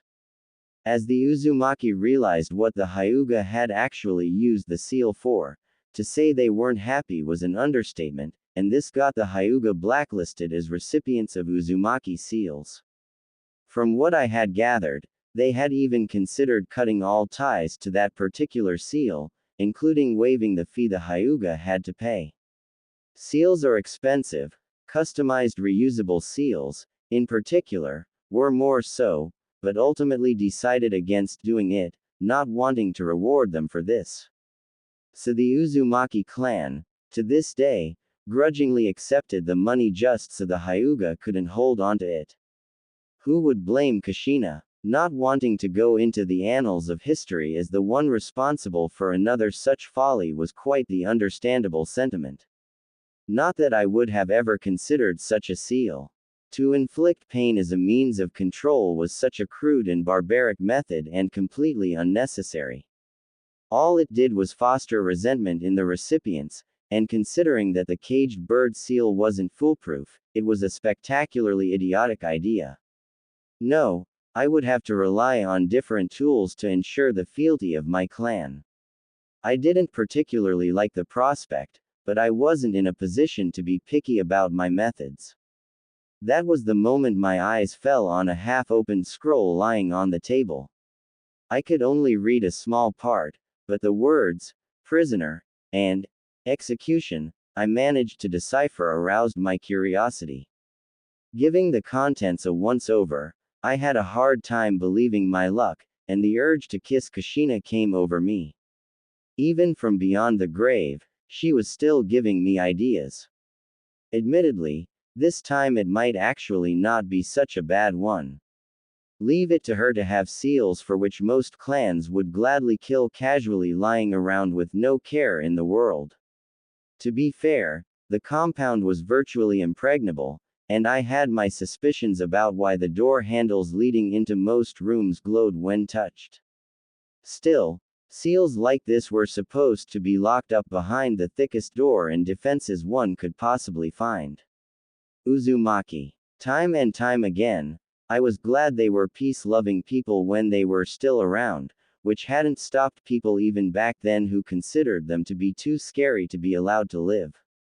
Just looking at what I had lying in front of me, which was just a glimpse of what they were truly capable of if not hindered by moral constraints and aversion to any form of violence, told me that assessment was more than accurate, frighteningly so. It was a good thing the only thing Kumo and Kiri received from Uzushiogakure was the deaths of their troops. The Uzumaki took them all with them when they wiped the island not only of any sign of life, but also of the evidence that there had ever been a civilization settled there. The seal depicted on the scroll in two variants would come in very handy. From what I understood, it was designed as a means to execute people. The creator apparently considered it wasteful to just kill criminals when their lives could be repurposed, which was why he intended to give ending their lives some lasting meaning by giving the community something back, essentially making them atone for their sins with their deaths. In a sense, he succeeded in that with the seal he came up with. Some would even call it poetic justice, because in order to be sentenced to death, you would have to be convicted of a capital crime, which in most cases was murder. So by transferring the life force of the criminal to another person, adding that life force to theirs, he gave back a life, not figuratively, but literally. According to the description, this meant, among other things, that the remaining lifetime of the donor was transferred to the recipients, thus prolonging their lives. Additionally, the life force could be used to heal terminal conditions, even going so far as being able to regenerate lost limbs. The first variant in the scroll was a sacrificial altar array intended to be used for executions. The second, more interesting, variant explained how that seal could be used to link two or more people together. In this form, its intended purpose was for it to be used as a death switch on criminals if, for some reason, they needed to be kept alive while still maintaining the means to kill them should they try to escape. It was noteworthy the sealing matrix was flexible enough that with a few additions, it would allow people connected by it to share a life force with one another. But what I considered more interesting was that the activation of the seal could be tied to preconditions that would trigger the activation of the seal. I already was getting ideas on how to repurpose that seal to fit my needs. With the detailed instructions of the seal, I might just barely be able to craft what I had in mind following the instructions to the letter even though the particulars went way over my head. This admittedly wasn't exactly a good idea. Messing with seals without understanding every aspect of them never was, but the opportunity they presented me with was just too good to pass up, since it was more than just unlikely I would get such a golden opportunity again. Combined with the detection seal I had found earlier, and the scroll full of paralyzing seals Kushina had crafted to sell, I had everything I came here for and more. Although it took some effort not to think overly much about why a seal originally intended for parents who grew tired of searching for their wayward children was among one of Kushina's pile of open scrolls. It allowed people marked with it to sense the general direction of one another by tugging at a metaphorical string connecting them so long as they were alive. Gathering my chakra, I created a single cage bunchen, the extent of what I dared to do after I was drained by the orb, and handed the scrolls over to her. Tasked with preparing for what was about to come, she would remain behind. Hey, there sis, Shisui greeted me. So what's this all about? He asked as he plopped down across from me at the Chibudai. In response to the stern look I threw his way, he didn't hesitate to raise his hands in surrender and allayed, not that I'm complaining. But you have to agree it's not every day that you break into my house to leave a note saying to come over for some tea. Raising my eyebrows at his cavalier attitude, which even for him seemed out of place considering recent events, I wondered aloud, you haven't heard. Then again, neither one of us could say we were close to our father. Heard what? Father died yesterday. What? How? He exclaimed, shocked. They say his heart gave out. At least, that was what Fugaku believed the coroner told him, since I burned his body to ashes as the tradition within our clan, after I removed his eyes. Nobody would ever learn the truth of the matter. His heart, he repeated, only to add, mumbling under his breath, I didn't know he had one. Playing my role of the prim and proper wife of the clan leader and loving daughter, I chided my little brother, you should not speak ill of the dead, it is unbecoming. Sorry, he said, cowed as silence settled over us. It took him more than a minute to regain his voice. I hummed my agreement as I filled the cup in front of him with hot tea. I know father and I didn't have a good relationship and that we weren't close. Hell, I'd say we weren't even family. A sentiment we apparently had in common. Little brother, I thought. After all, I was just the spare, the second born, who couldn't hope to live up to his expectations. Everything about me, according to him, was just wrong. My personality, the way I walk, the way I talk, you name it. I'm sure father could have found a flaw in it when it pertained to me, he said with a hint of regret in his voice I couldn't empathize with. I never understood how you could get along with him. I'm actually curious. How did you manage him not constantly looking at you as if your mere existence was an insult to him?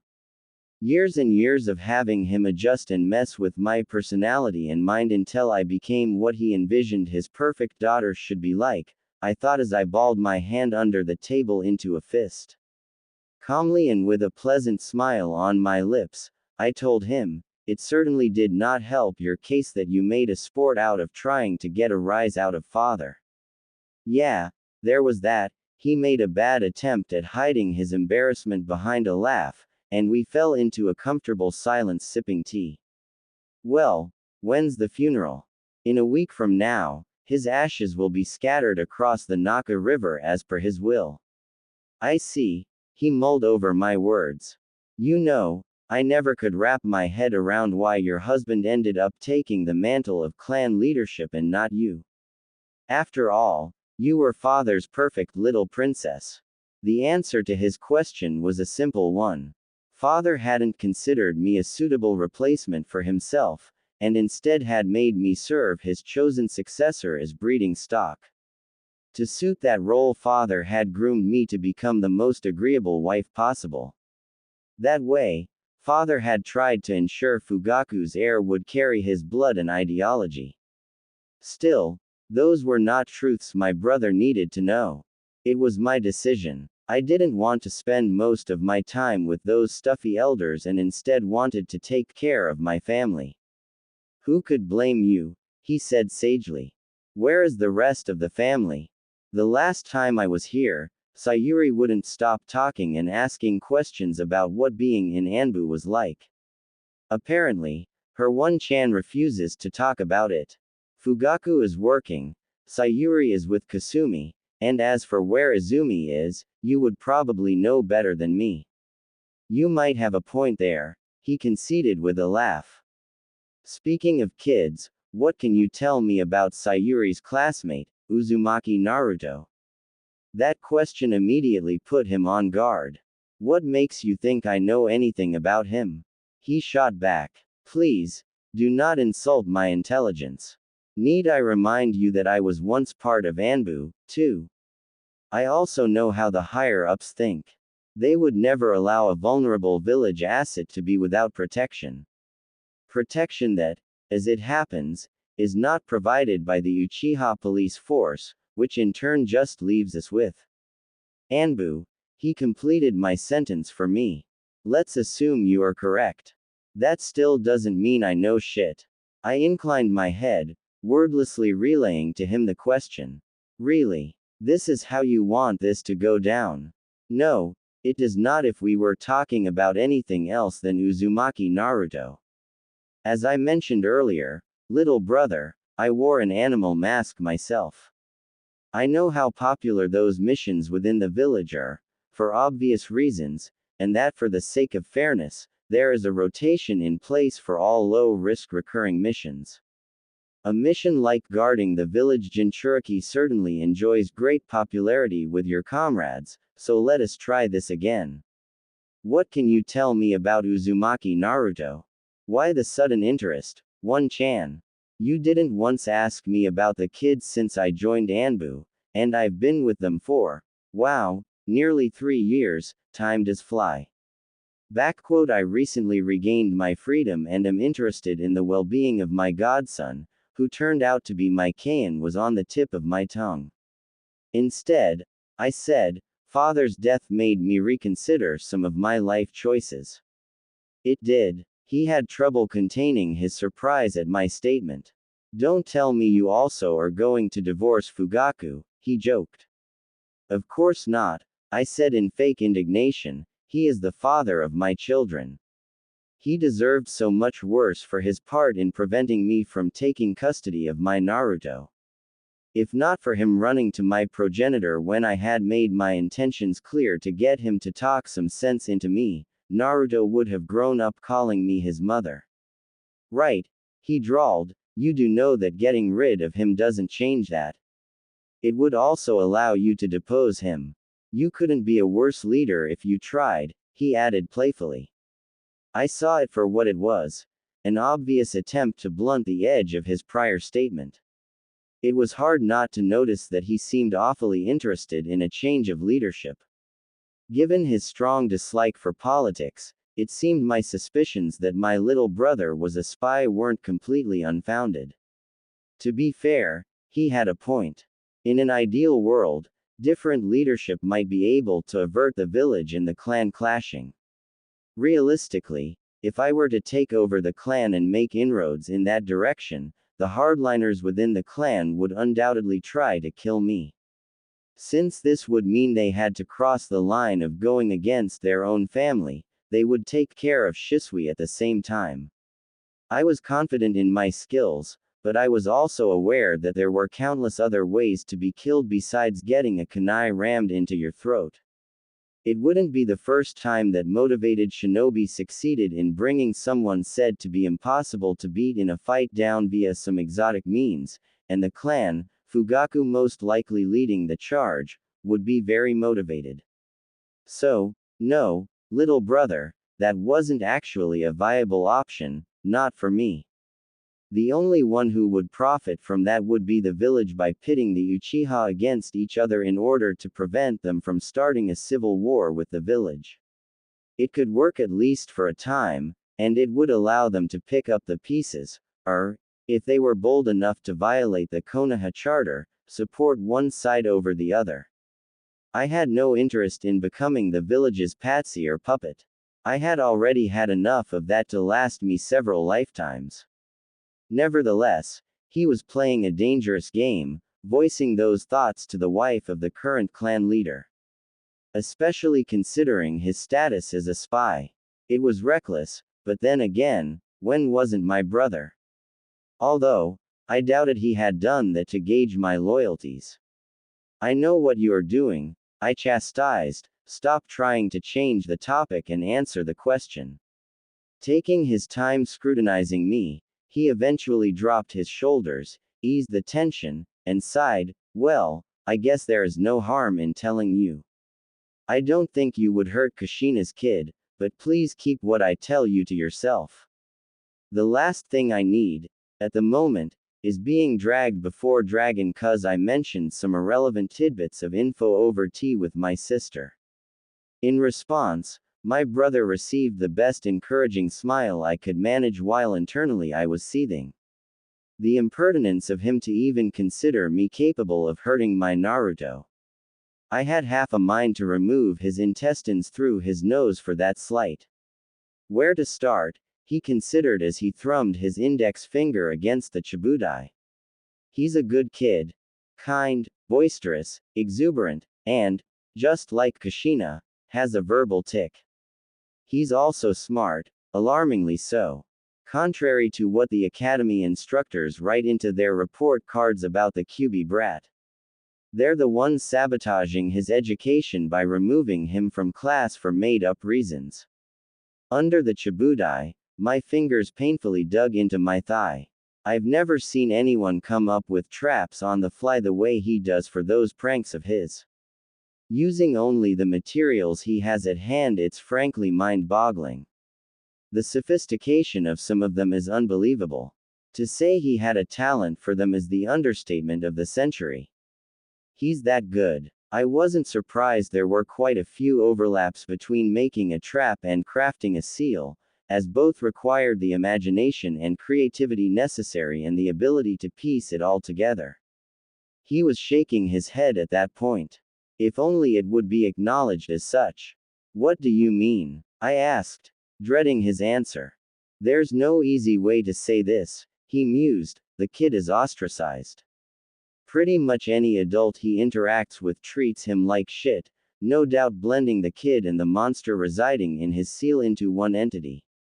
This wouldn't necessarily be a problem if not for the children unconsciously mirroring their parents' behavior, if they are even allowed to get near him to begin with. As you can imagine, the result of this is that he doesn't have a single friend to his name. Some of the clan kids tolerate his presence, probably because their parents aren't morons and taught their kids better. But peer pressure at that age is nothing to scoff at. Those pranks of his I mentioned are, for the most part, aimed at people who slighted him in some fashion. Some would credit that to a vindictive streak in the kid. But I don't think that is really the case. I think it's just a means for him to cope, to turn a sad experience he suffered at the hands of someone into a happy one, with the probably intended side effect of excluding the people who wronged him in a similar fashion. Also, it attracts attention towards him, which he's starved of, so he might already be at a point where he's willing to draw the bad kind of attention rather than getting none at all, he surmised, and I couldn't argue with that. It made too much sense for it not to be true. Basically, my brother continued, the kid only has a few people in the village who treat him like a person rather than a plague, that ramen chef and his daughter among them. Although, it might be because he's their best customer, he added with a smirk. Sometimes I wonder if the kid eats anything besides ramen. Tuki, I spurted out, realizing that I hadn't been there for a bowl or ramen since Kushina's death. She was the one who dragged me and Minato there nearly daily to worship the best food ever made, as she liked to put it. Yeah, how did you know? It was Kushina's favorite. Ah, he said, scratching his cheek, that makes a sort of sense, I guess. After a short pause he continued, the sole other positive relationship the kid has is with the third. He calls him old man, the cheek of that kid, he said laughing. Hearing that conjured a soft smile on my lips. Kushina was the same, not caring for titles or social standing. Sobering up a moment later, he said, the troubling thing is, I'm pretty certain this all is by design. I know for a fact that at least 3 people came back from guarding him and informed the Hokage about the worrying degree of isolation Naruto had to endure without effect. Well, that may not be entirely true, to be fair. The ones who brought it up were barred from taking that mission again, and the next day the Hokage gave Naruto a short visit. I think they're conditioning him, limit positive relationships with him to a scant few, and he'll latch onto those that remain that much harder. Eventually coming to consider them as his most precious people, willing to do anything to make them happy, I concluded. They were doing the same thing to him my father had done to me, just without the means of Koto Amatsukami. If I didn't already have a plan in motion already that, as an unintended consequence, would result in getting my Naruto out of that situation, I would be on my way to have words with Hiruzen, heated words with some sprinkling of fire and carnage. Yeah, pretty much, he agreed. Where is he living? I asked. The grimace at the question on my brother's face was telling, surely he has a caretaker. He is still just a kid, even though our village seems to forget that quite often. Tell me about it, he said bemused, but unfortunately not. He's on his own. And as I understand it, the only reason he isn't living in the orphanage until his graduation, as is usually the case, goes back to some kind of incident.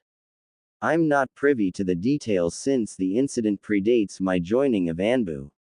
I only know whatever happened was enough for the Hokage to give him his own 2-room apartment on the eastern edge of the civilian district. You mean to tell me he resides in that rundown part with all those abandoned warehouses? Is there even anyone living there? Not really, he shrugged, it makes keeping an eye on him easier. What he implied in that statement without outright saying it was that it also made it harder for him to interact with anyone. Thank you for telling me, little brother. Don't sweat. He stopped mid-sentence. Something isn't right, he said worried, swaying back and forth.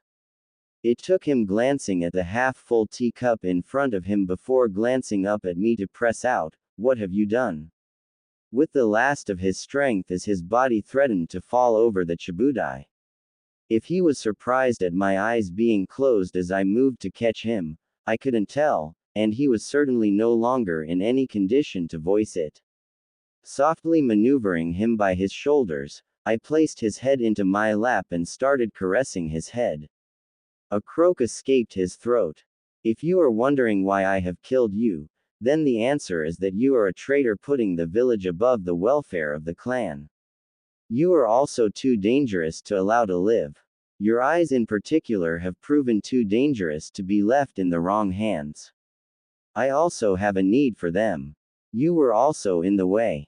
My real target happens to be the subversive elements who have taken over the Uchiha clan. Their transgressions are too numerous to count. Some I could have found it in me to forgive, but when their actions, even if only by accident, negatively impacted Naruto, their lives were forfeit. A foregone conclusion with me as their judge, jury, and executioner. Do not worry, little brother, I have no intention to exterminate the whole clan. Some will be allowed to live in order to make up for the clan's crimes. It will be a chance the clan was underserving of as we tie our fates to someone else. I will make sure this second chance is not squandered, and it will eventually lead to a stronger and better Uchiha clan arising from the ashes, residing in the shadows of something even greater, I explained. Don't fight it. It is futile. The poison I used was a special concoction of my own making. It will blast right through whatever little protection the poison resistance training you received as Anbu gave you. Once ingested and the onset time passes, you die, no exceptions. The poison is slowly suffocating you as your lungs stop working and your heart stills and makes you drift into a dreamless sleep before it is over. I tried to make your death as pleasant as possible. Lamenting, I added, it is ironic. It was me who first held you when you came into this world, and it will be me who holds you when you leave it. Am I not a good, dutiful sister, little brother? I raked my fingers one last time through his hair when I noticed his heart had stopped beating and he was already dead. I bowed down and gave him a kiss on his forehead, whispering, "Sleep well," before I sat upright again. I then removed his head from my thighs, unwilling to risk exposing myself to an attack from him somehow clinging to life, faking his death. Patiently waiting for an opportunity to strike, I kept my eyes closed. Tracing his face, I found his eyelids and pulled them apart as I went to work and removed both of his eyes. Only after I held them in my hand did I open my eyes, Sharingan ablaze to look at him one last time, burning his sleeping form into my mind. For a brief moment, I regretted that I couldn't have taken the risk of going through his memories. Getting confirmation of some of my theories would have been nice. In case I was right, learning what the village was up to would have been even better. Pumping more chakra into my eyes, I advanced them to my eternal Mangekyo and called forth the first stage of my Susanoo. I handed over my brother's eyes to one of his limbs and directed it to implant them within itself. This took only a second, immediately after which I dismissed the chakra construct. It was a risk to do this in the Uchiha district, but I would need Koto Amatsukami shortly, and I was hoping a second set of eyes with the same power might strengthen it somehow. This being the first time I possessed eyes with duplicate abilities, I had no prior experience of what the end result might be. It didn't take long for those eyes to settle, and a wave of power ran through me, although it was nowhere near what I had felt with my Naruto's eyes even though they weren't promoted to their Mangekyo stage. It was a similar boost to what I had received from my father's eyes. Certainly nothing world-shattering, but nothing to scoff at either. I reached under the chibudai and withdrew a sealing scroll, and unfurled it on the floor right next to my brother. Grabbing his hip, I proceeded to roll his body over atop the scroll, and by applying some chakra made it disappear in a puff of smoke. I rolled up the scroll and walked to Shoji leading into the house. Glancing back over my shoulder, I took one last look at the Uchiha district in all its glory, immersed in the red light of the setting sun, a scene depicting the state of the clan better than 1,000 words possibly could have. I didn't linger and returned back into the house. I had cut it rather close with Shisui. There was not much time left until the start of the clan meeting set to take place right after sundown. Nonetheless, it could not have been helped. If I had taken care of him any earlier, his sudden disappearance might have been noticed and spoiled my plan, which I obviously couldn't allow. I made my way to my room and stripped down to my underwear, discarding my apron, blouse, and plum skirt onto the floor. I wouldn't need those clothes, the ones my progenitor and husband had made me wear, any longer. They were a symbol of my oppression, designed to show off nothing more than my departure from my life as a shinobi. I was more than happy to finally be rid of them. Tonight called for something special, something appropriate to be worn on such a joyous occasion. Opening my wardrobe, I knew just the thing. I obviously couldn't go there in anything resembling a combat outfit since it would give the game away, so I settled for the next best thing. I reached for a black kimono adorned with a flower motif consisting solely of an intricate pattern of higanbana. The scarlet flower is associated with final goodbyes. According to legend, these flowers grow wherever people part for good, and they are said to serve the dead as a guide through samsara. The latter was the reason I had commissioned the kimono 8 years ago. It was made by the finest seamstress in the village using only the best materials, knowing full well Kushina would need all the help she could get to find her way to eternal peace. Today the other meaning would be at the forefront of my mind. The fine silk felt even better on my skin than I remembered. Stepping in front of my full-length mirror, the kimono fit perfectly, just like the last time I had worn it. I took a moment to admire the floral pattern, consisting of one large higanbana on the back. Sprouting from it were 4 dark green tendrils, one trailing along each arm in a wavy line, whereas 2 remaining ones formed a double helix pattern around my legs. Furthermore, there were 2 more large higanbana on the inside of the tyu furicid, so that when my arms were crossed in front of my stomach, it hid the flower pattern from being seen from the front, making it look as if it was black in its entirety. The tyu furicid would take me a few minutes to get reacquainted with. It definitely wasn't the most practical thing to wear in a fight, should it come to it. Despite that, I was sure I could manage. That only left my hair. Wearing my long hair straight didn't pose a problem for a housewife, in contrast to a kunoichi in a fight. Back in the day, when I was still active, I would braid it into a single braided fishtail to keep it out of my field of view, but just like my old combat attire, I couldn't wear it without arousing suspicions. As a result, I settled for a plaited low bun. It wasn't nearly as suitable to wear with a kimono as a nihongami would have been, but it was far more practical. I put all my sealing scrolls containing my equipment in the back of my scarlet obi, and removed a tile from the floor of my wardrobe. It gave way to a wooden case I removed from the secret compartment.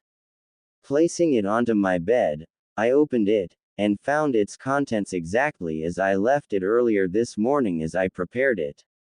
Several vials filled with freshly mixed fast-acting paralyzing poison that needed a few hours exposure to air for its full potency to unfold. The box also contained a few hundred of the finest senbon money could buy. They were fashioned out of bone, and specifically treated to add liquid-absorbing properties, making them ideal as a tool for delivering poison. I spent a few minutes carefully dipping them into the poison and watched them soak it up, resulting in a slight discoloring of the senbon, a visible representation that they were ready to be used.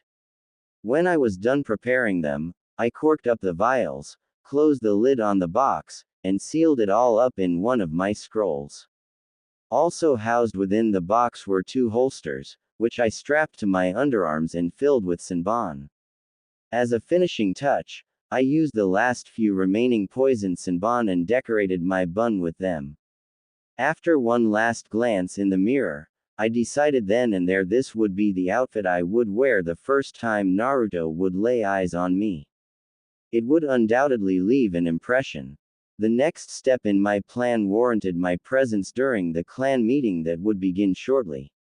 I left the house and made my way to the Naka shrine. It had been a long time since I had last set foot in it. Entering through the front gate, I walked into the main hall, and was surprised to find the 7th tatami from the far right was untouched. Even though it wasn't required for me to be the first to arrive, since I simply couldn't have expected this occurrence with any reliability, it was a pleasant surprise nonetheless that would make things easier. I removed the tatami and the ceiling stone atop the entrance, and proceeded to the secret underground bunker where the stone tablet was located. The most well-kept secret of the Uchiha clan.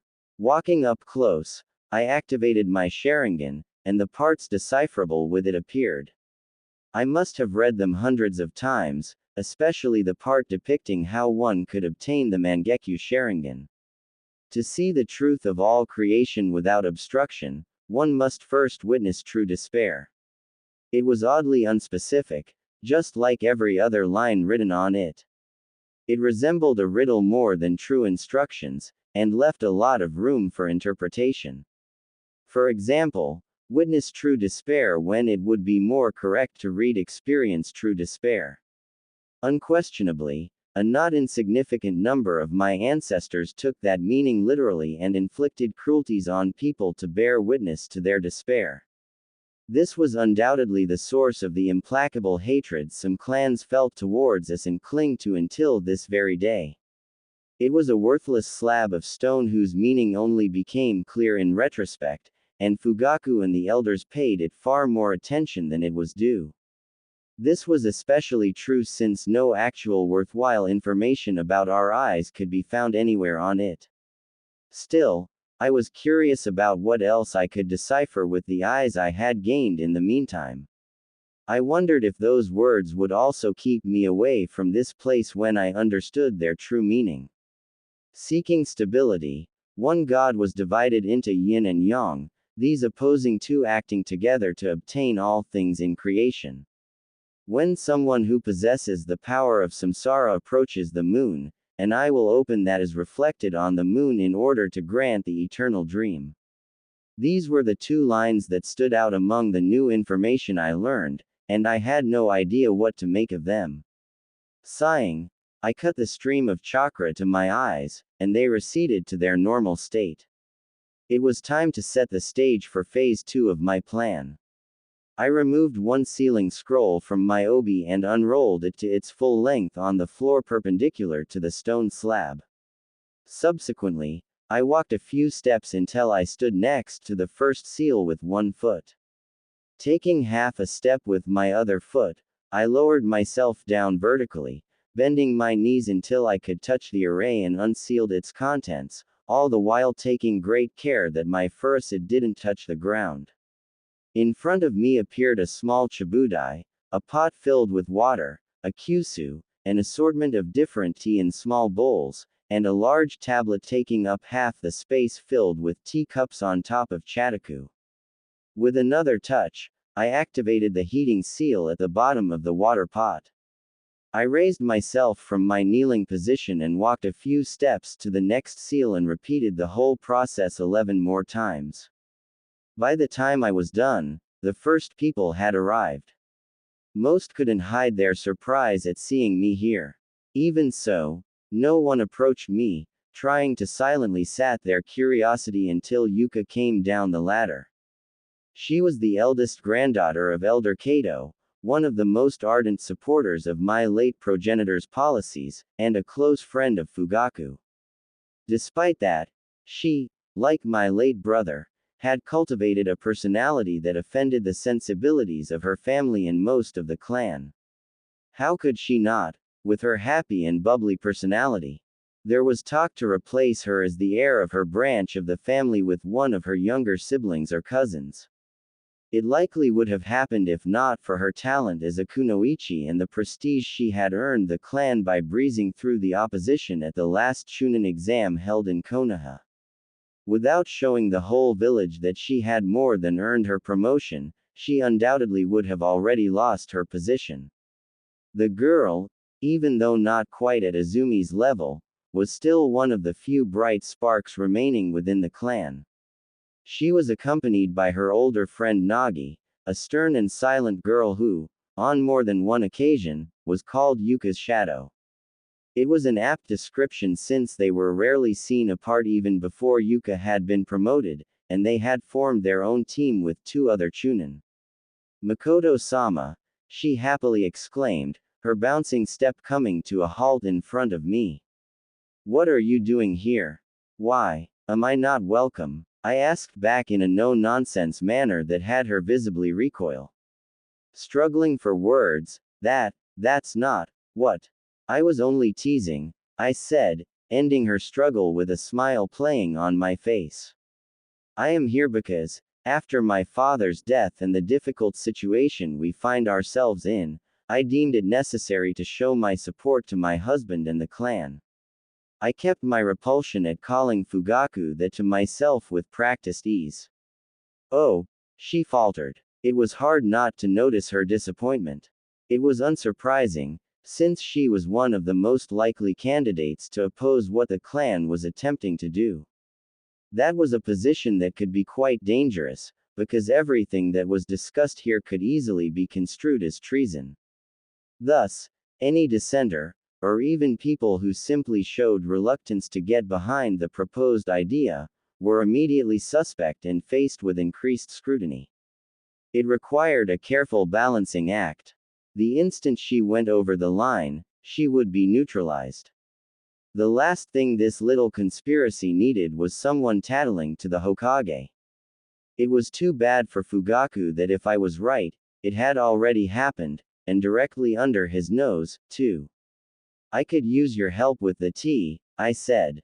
"Of course, Mikoto-sama." We split up and went to a chibudai each.